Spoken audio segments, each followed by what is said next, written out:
something with Andy on that. Yeah, yeah. Yeah, we had to go back to the car for Andy's phone, which wasn't very good. Anyway, hi everybody. Today we've got Ian Crocker with us. Hello there. Who is a commentator on Sky Sports, which thank you very much for joining me today. Glad we got the nice weather for it anyway, Sue, so that's all right. Well, it's a bit drier than it was earlier, but I don't think Andy's got anything to be jealous of. No. When we walked the other day as well, it was really heavy. It did look rain, pretty so. bad. I don't mind a bit of rain, I have to say. Well, you have to in Scotland because you kind of get used to it anyway. I know. So thanks very much for joining again. So, how did you get into commentary? Well, I always wanted to kind of do it. I was living in a place called Weymouth on the south coast down in Dorset, a long way from here, a little village. Never thought it'd be possible one day, but moved to London when I was quite young, not to do broadcasting or anything, just got an office job in a publishing company.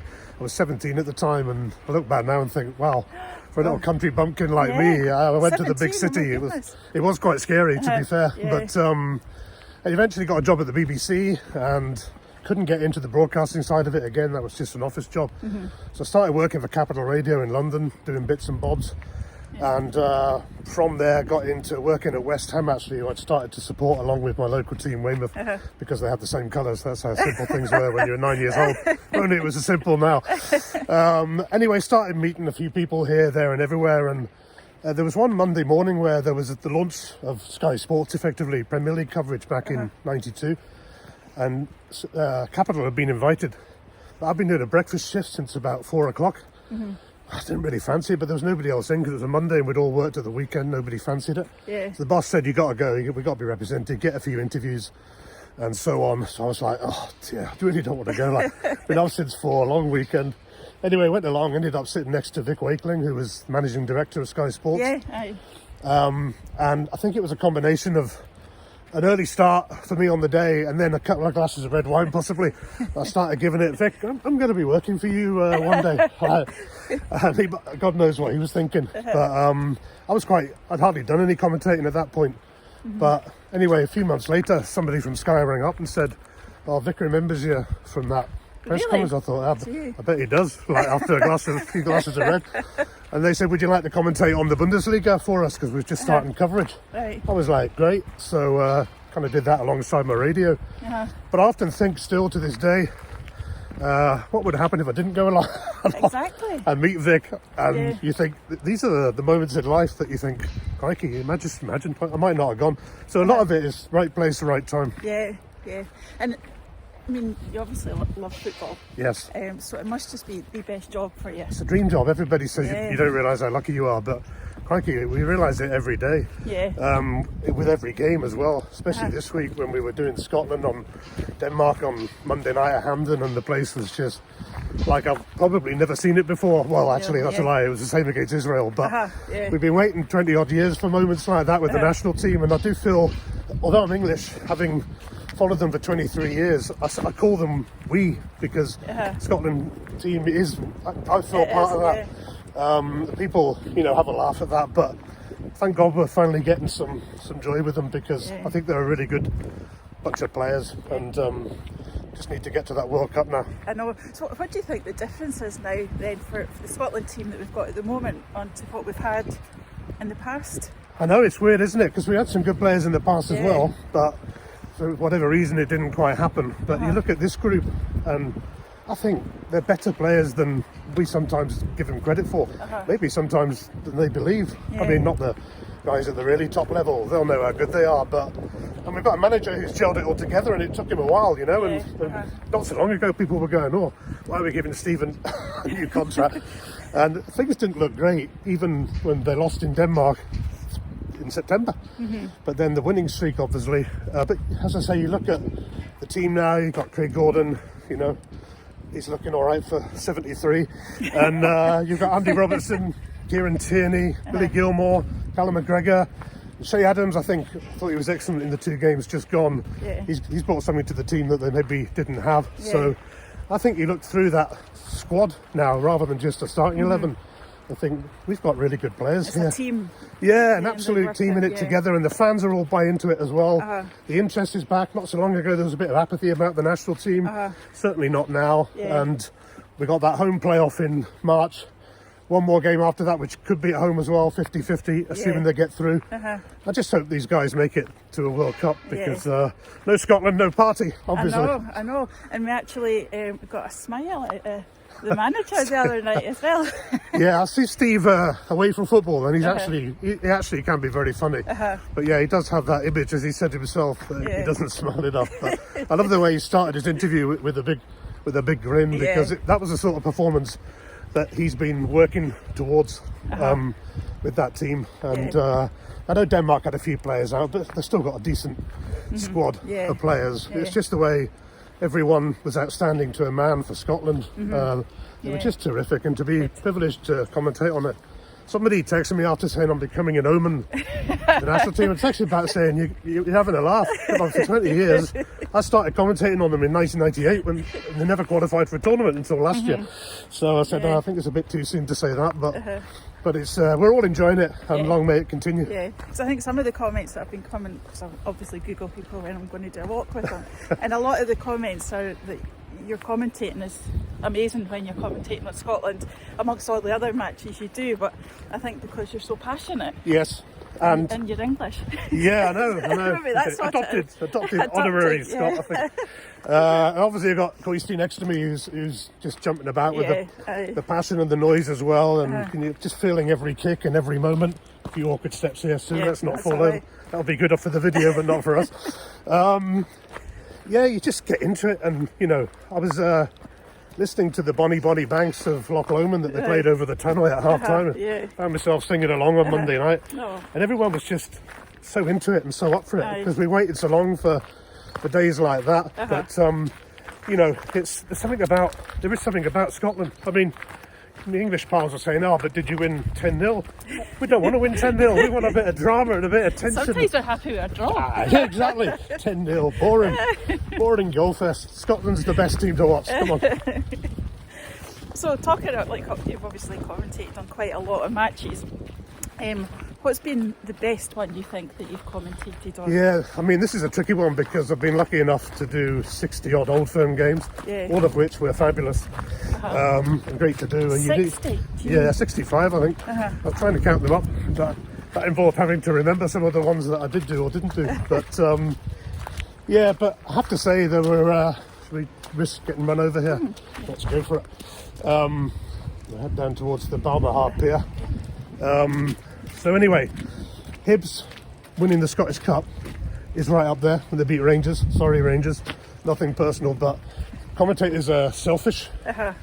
And when the Hibs hadn't won it for 114 years, you want it to happen on your watch, so you can call it home.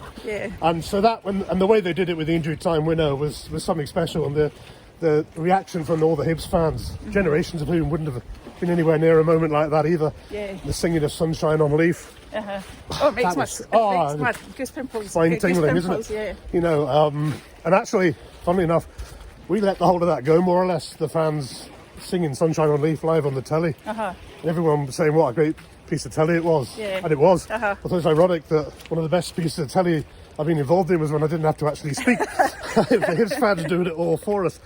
So that'll be up there, but many an Old Firm. But a few years back, 11 years now, we did Motherwell 6, Hibs 6 at Fir Park. And I don't think we'll ever see the like again. That's never going to be matched. Hibs was 6-2 up and somehow blew it.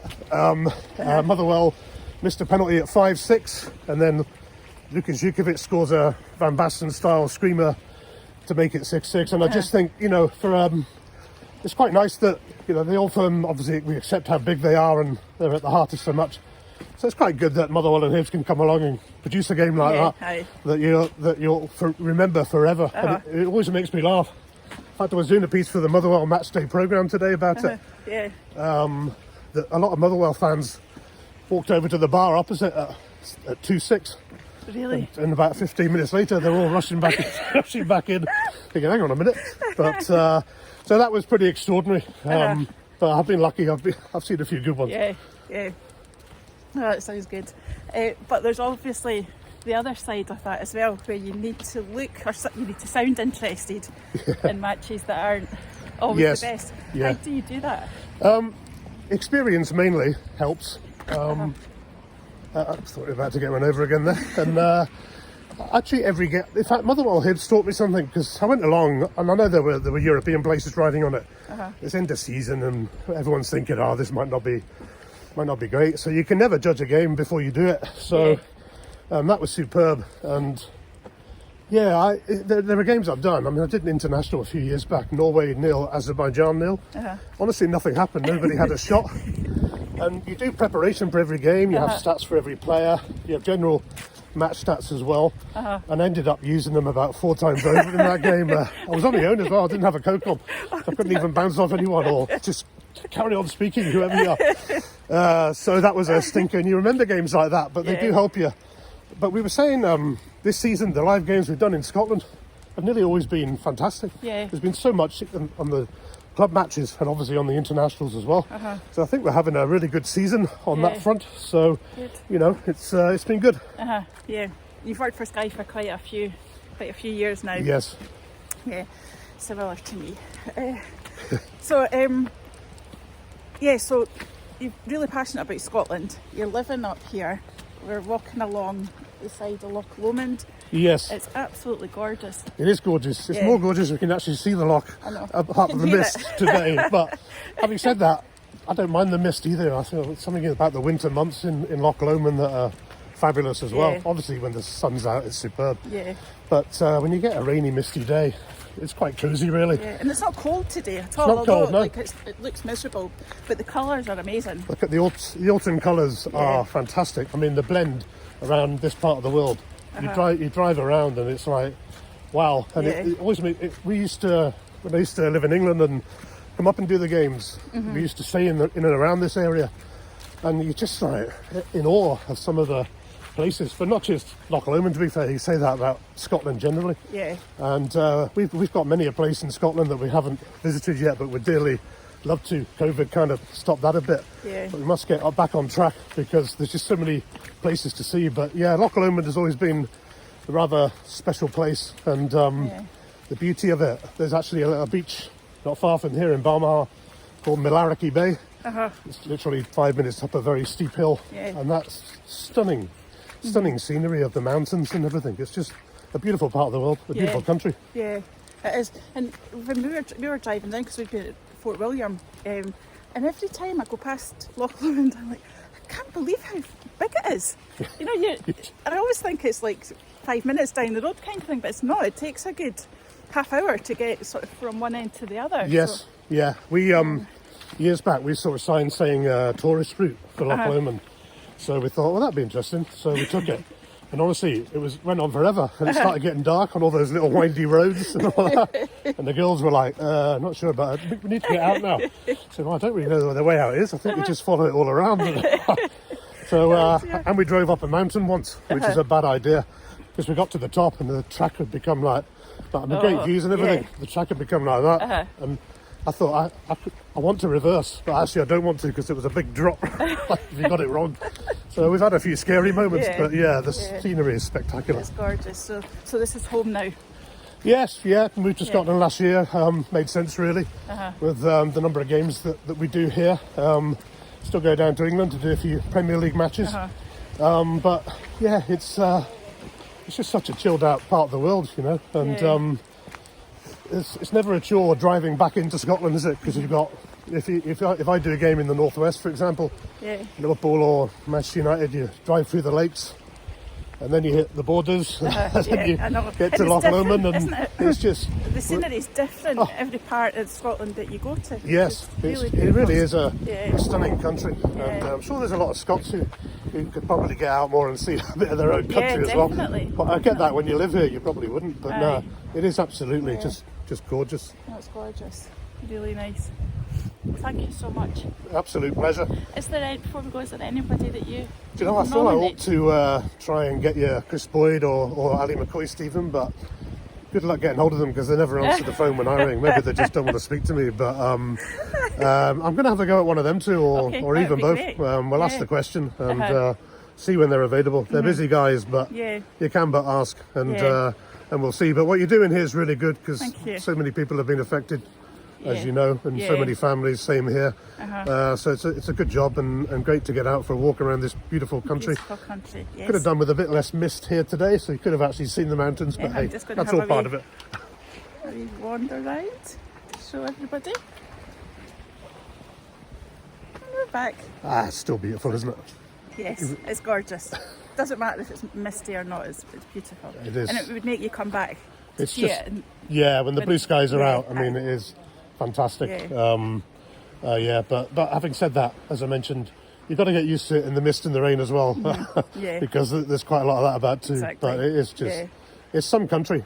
It's beautiful. Thank you very much. Thank you, Pleasure Sue. meeting you. Really enjoyed Thanks that. for sharing your Thank you. stories.